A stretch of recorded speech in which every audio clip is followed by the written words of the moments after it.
Hi there, sports fans. This is PlayitRight TV, Kinito Henson, with a special co-host because we are in a special place.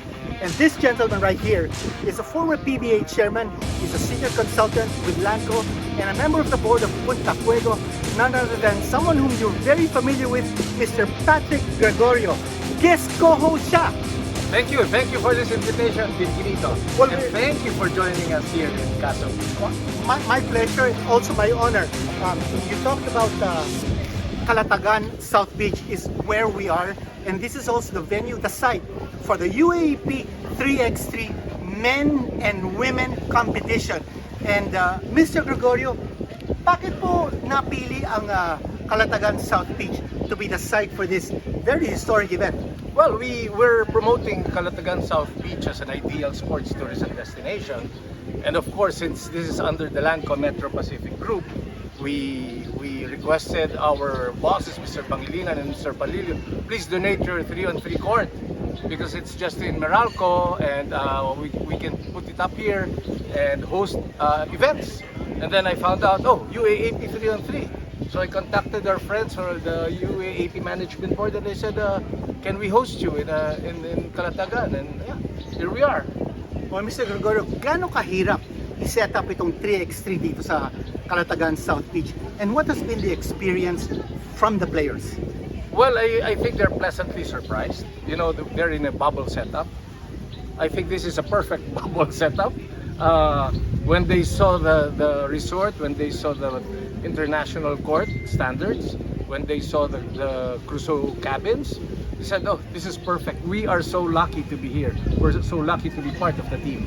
See? So aside from the tough competitions, they're there swimming, biking, enjoying the beach. I think it's perfect for their well-being. Well, this is a 2-day competition, mga kaibigan, and the competition is very exciting, very intense, as every 3x3 game is. And Mr. Gregorio, we know that you are one of the biggest supporters of UP, along with Governor John Vicremulla and Ma'am Robina Gocowe-Pe. What can you say about the victory of UP, which a lot of people are saying was destiny? I totally agree. It's destiny. It's made in heaven. I guess best way to describe it, it's fate, F-A-T-E, and faith, F-A-I-T-H. Until now, I can't believe it. I've been watching all these YouTube videos. I'm just checking if the outcome of the game will change. But yeah, we really won. We really won. And thank you, LaSalle, for all your support. Well, Mr. Gregorio, just looking ahead, the coming UAAP season, which will be hosted by Adamson, will begin in October. What are the chances of UP doing a repeat? We're preparing for that. We'll have Richie will be gone and Noah will be gone. But we'll have 2 big players, Galinato, who's around 6'7", and our high school standout from UPIS, Terculas, who's 6'6". So the team is intact, Kinito. Well, we're looking forward to another exciting season in the UAAP. Meanwhile, we've got a lot of interviews for you. We've got lined up not only UAAP officials, but also 3x3 players from UAAP. Panoorin po natin yung mga interviews. Ngayon naman po, kasama natin ang UAAP President from De La Salle, the host University of the UAAP Season 84, Mr. Nongnong Calanov. And Mr. Calanov, we're here in this beautiful paradise-like haven, which is Calatagan South Beach. What was the idea of bringing 3x3 UAAP dito sa Calatagan? Well, actually, Kinito, this was a joint effort. No? We were approached. Remember, coming into season 84, we really did not know yet which sports to include in our roster. And when we decided, yun nga yung short-term sports and fewer participants, 3x3 became an option because we have 5-on-5, and we felt that at least we could give the women's side an option, which is 3x3. And when they said na wala namang difference yun, we can also include the men. No? So we decided to put 3x3 in our lineup of events for season 84. And Millennial Resorts came up to us and offered this beautiful venue. It's wonderful. when the board sat down and said that it was a good offer for us and for 3x3 and for our athletes to actually come out of hibernation, play and enjoy the facilities and the venue, we actually did not have any second thoughts about sitting down with Millennium Resorts and deciding to really have our 3x3 competition here in Casobe. Well, Mr. Calanog, what about the health protocols dito sa Calatagan South Beach? Yeah, just like any of our tournaments, no, we put a premium on our health protocol. So everybody who came here had to be antigen tested, so that everybody, technically the venue is a bubble. Everybody here was tested. Everybody is negative, so technically it's safe for everybody. And just like any of our tournaments, we put a premium on testing, because that will technically help us make sure that it is safe for all our athletes. Tell us about the history of 3x3 in the UAAP. Well, remember, part of our goal in the UAAP is to contribute to the national agenda of sports, so trying to help the country develop our athletes. So if you look at the sports that we have, it's really trying to make sure that we contribute to the national teams. When 3x3 came in, we felt that this was one area where the Philippines can actually excel, and where the UAAP, since a number of our players are recruited into Gilas, into the national team, we felt that 3x3 may be a venue where we can showcase our players also. So in season 82, I think it became a demo sport, and now it is a regular sport, no? So it is counted as one of the sports in our general championship. So whether it's 5-on-5, women's volleyball, 3x3, they count the same, no? So our players, that's why when I talk to my players, try to finish as high as you can, because we're looking for our general championship standing. So you mean to say this 2-day competition will have the same ranking points as a 2-month competition in men's basketball? Correct. Wow, Correct. that's fantastic. Yes, all our sports, we decided that the point spread that a team will get per championship, second place, third place is the same.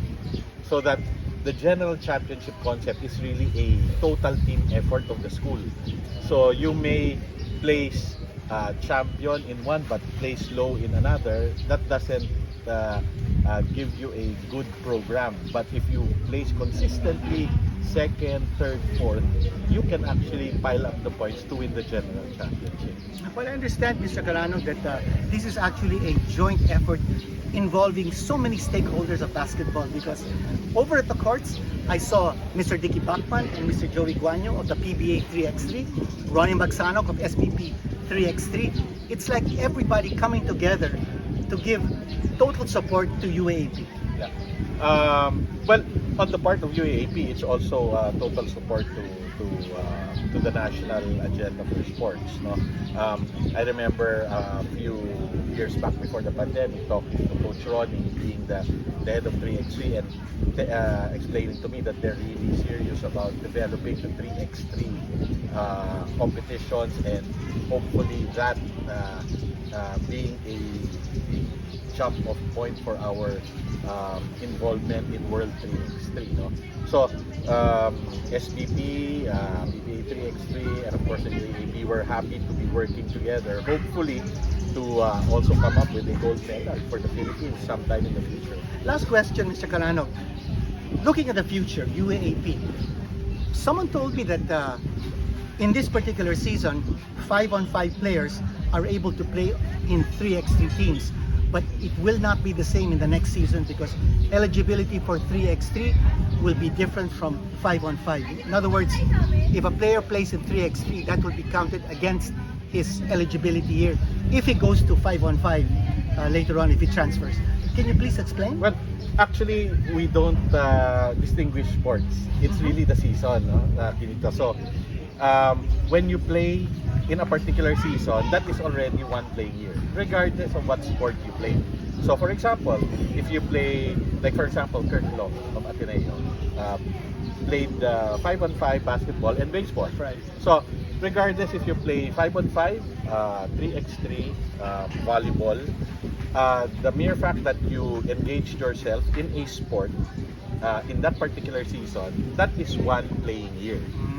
So in this particular case, what we're just saying is that, for example, for women, we do not have 5-on-5. So what if the women who are playing here play 3x3, it will not count with their 5-on-5 next year. But once we normalize, it will go back to the to how we used to do it, which is if you play in any sport in a particular season, that is counted as a playing year, regardless of what sport you play. So in other words, next season, if a 5-on-5 player plays in 3x3, that will mean 2 seasons in total for that player. If he plays 5-on-5, for example, season 81, this coming season, if he plays 5-on-5 and 3x3, that's only one season. Any sport, in fact, you can play all the sports in that whole season, and that will only count as a one play year. Okay. What may be different is if you are not lined up for 5-on-5 and you play 3x3, that is counted as a playing year. So when you play 5-on-5 the following year, you already have a playing year. You already consumed one playing year in the UAE. Okay, that's very clear. Yung po ang mga guidelines natin for next season. But even before next season, we've got this competition to finish. UAAP Season 84 3x3. Maraming salamat po, Mr. Canano. Thank you, Pinita. Alright. Ngayon naman po kasama natin ang SVP Director for 3x3, Ronnie Magsano of the PBA Legend. Nice to see you. Ronnie, nandito tayo sa Calatagan. What brings you over? I was asked by the UAAP board to be the commissioner for the UAAP 3x3. And I said yes, of course, because it's helping the federation earn ranking points. That's number 1. Number 2, this is the 3rd year, post-pandemic and pre-pandemic, the UAAP is pushing for 3x3. So this is just a continuity of the program that they started. And as I said, they have the federation has the UAAP. And we're hoping to sustain a long-term program between the UAAP and the SBB for the federation. Anong significance ng bringing the 3x3 game to the collegiate level? Number 1 kasi, ang federation ranking points ay hindi lang sa men's open, hindi lang sa women's open, merong mga U18, U21. So, makikita natin nasa youth level, lahat doon contribute to the federation ranking points. And eventually, we're hopeful that we're going to see some of these players in the national team, directly specialists, and who knows, maybe the near future open also a potential for the women's national. Yung long-term plan natin for 3x3, may balita that PBA and SDP are bringing the 3x3 game nationwide. Yes, that's part of the plan. Chairman Bachman and Tournament Director Coach Joey Guadin were here earlier, also upon the invitation of Atong Gregorio and Lanto. We're hoping that with Commissioner Rigo Marcial's wisdom, we can start something big. But hopefully this is just the start of something bigger for the brand of Netflix. Meron ako isisingit as a last question, Coach Ronnie. What about our performance sa 3x3 sa Southeast Asian Games? Tried our best, sir.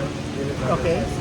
I thought that we could have gotten the gold eventually because the teams that we beat were also the teams that won eventually.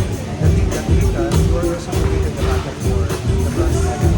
But hopefully, sir, we have already started the synergy between the PBA and the SBB. Hopefully, we can build a national pool, stronger one at that, and develop the PBA directly specialists so that they will be better. Well, that was supposed to be my last question, but dapat tanong pa din kay Coach Ronnie.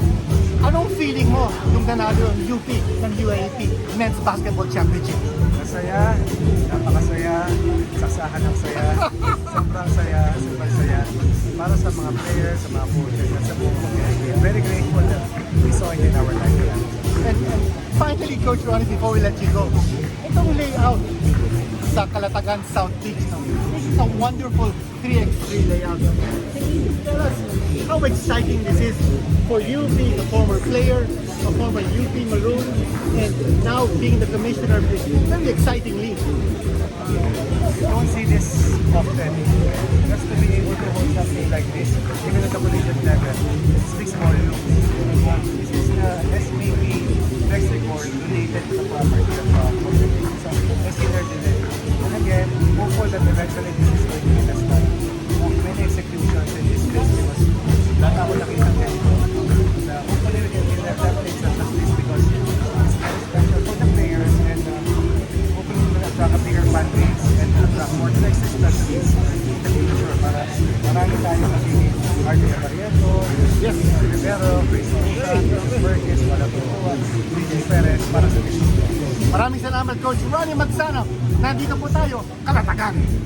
Okay mga kaibigan, mapalad po tayo kasi kasama natin ang mga champions sa 5-on-5 basketball ng UAAP Season 84. University of the Philippines. Yes. Nandito po tayo sa Calatagan. Woo! Harold, nandito si Jerry, AJ, at saka si Bricks. Okay, kasama din po natin si Mr. Patrick Gregorio. Yes. Good afternoon. Ang ating guest co-host. Unang-una, tatanungin natin kay Harold. Harold, bago kayo naglaro sa Lasal, yung do or die game, winner take all, papunta sa final, ang average mo 2 points, 5 minutes. Sa Lasal, nag-24 points ka, 24 minutes, nag-14 points ka. Ano nangyari sa turnaround mo? Siguro po yung nawala si CJ, na-injury si CJ, nagka-ACL, na inisip ko na mag-step up ako sa pag pinapasok ko ni Coach Gold. And habang pinapasok ko ni Coach Gold, maganda yung pinapakita ko, and doon na nag-start yung iniisip ko na consistency lang para patuloy yung pagpasok sa akin ni Coach Gold sa loob ng court. Woo! Congrats, congrats! That's what you call stepping up. Yes, Mr. yes. Gregorio, ano naman ang katanungan mo? Ikaw naman, Jerry. Napansin namin nung first round, tsaka second round, para bang pag nagpo-point guard ka, you were having difficulty, no? Pero alam kasi naman natin noon, ang galing nung Jerry Abadiano, nasa dos talaga. Do you think moving forward sa season 85, mayroon ka, nakapag-adjust ka na sa role mo na either uno or dos sa team? So syempre po nung first round and second round, nung first part, nahihirapan talaga ako mag-point guard kasi yung laro ko talaga nung high school is dos talaga. Yes. Minsan lang talaga ako nag-uuno. And then, yun yung sabi mo kanina, boss, na marami pa akong kailangan i-work on as a point guard. Kung paano ko i-lead yung team, paano ko takbuhin yung mga sistema sa loob ng court. Kung paano ko, parang sabi kasi ni Coach Gold, kami yung driver sa loob ng court. Kami yung nagdidikta kung ano yung gagawin namin sa depensa, sa opensa. Siguro yung ngayong season na to, off season, kailangan ko siguro i-work on yung ganong bagay. Gusto sabihin ni Jerry, lalakas pa sila sa season 85. Naku, sakit ng ulo yun para sa mga ibang team. Okay, AJ, ano naman ang experience mo dito sa Calatagan sa 3-on-3? Maganda po yung experience, maganda po yung pag-welcome sa amin, especially yung Calatagan, napakagandang venue po. Despite konting time lang para makapag-prepare sa 3x3, you have nothing to be ashamed of. Maganda po yung semis kayo. maganda po yung Congratulations. narating ng team namin. And yun na, wala pa rin kaming big man, pero we're very happy sa naging outcome po nung 3x3. Mr. Gregorio? Okay, ano Bricks, naman? congratulations ha, you Dito. played well. Unahin natin nung championship, nagulat yata yung kalaban, all of a sudden, bakit nandyan si Bricks? At kung di ako nagkakamali sa high school, diba ang Ateneo? Yes. Di ba? So, yun yung mga magandang adjustments na ginawa natin. Ano bang masasabi mo sa experience mo na yun, Bricks? It was a great experience to be able to play sa finals, especially kasi na-injure yung teammate namin na si Terence. So I had to step up there. I had to just stay ready in the bench, stay ready for whenever Coach Gold would put me in or mabunot. So ayun, solid na as a rookie nakapag-experience ng finals, makapaglaro sa finals. And I think that would help us even more in the upcoming season. Okay, maraming salamat. UP fight! UP fight! Abay! May tatawagin lang tayo eh. Pinaka-importanting boss ng UP. Dapat. Liban Sino program. yan? Dapat pumasok sa eksena. Walang iba. Yes, sir! A very good friend. UP fight! UP fight! A question, Mr. Gregorio, for Mr. Kiko Diaz. Yes, sir. Din Kiko, how do you assess the program of basketball in UP? 3-on-3, women's, men, semifinals, champion. One word would sum it all. I'm overjoyed. Wow! That speaks of everything about the program. All right. You know, it's a total team effort. Everybody put up their share to be able to come up with this kind of outcome. So congratulations to the whole basketball community of UP and to the University of the Philippines. And good luck to Lasal. Finals 3-on-3. Go, UP5! At ang kasama po natin ang runner-up sa ating UAAP Season 84 3x3 Men's Tournament, ang Lasal Green Archers, Ben Phillips, Ralph Gu, Don Lim, at Eman Calman with Mr. Patrick Gregorio. Tatanong po natin sa kanila kung anong pakiramdam kasi they were that close to winning the championship. Ben, anong pakiramdam mo? Nandun na tayo, malapit na si championship, but we lost it in the end, but you guys fought with a lot of heart. Salamat po. Maraming salamat sa Lasal community and thank you to the host for having the UAAP sa dito sa Batangas. Bawi tayo. Okay, Ralph Gu, ang ating sharpshooter ng Lasal. We're very disappointed but we gave it our all, so hopefully next year. Okay, yan po si Ralph Gu. Don Lim, ano naman ang pakiramdam? Sayang sir, I think but overall po, we did our best. I think coming after season 84, medyo hindi kami ginamit. We wanted to prove ourselves na we belong in the UAP and we can play. Alright, Don Lim, fighting words. Eman Calman. Sobrang sakit pero binigay namin yung best namin para umabot dito.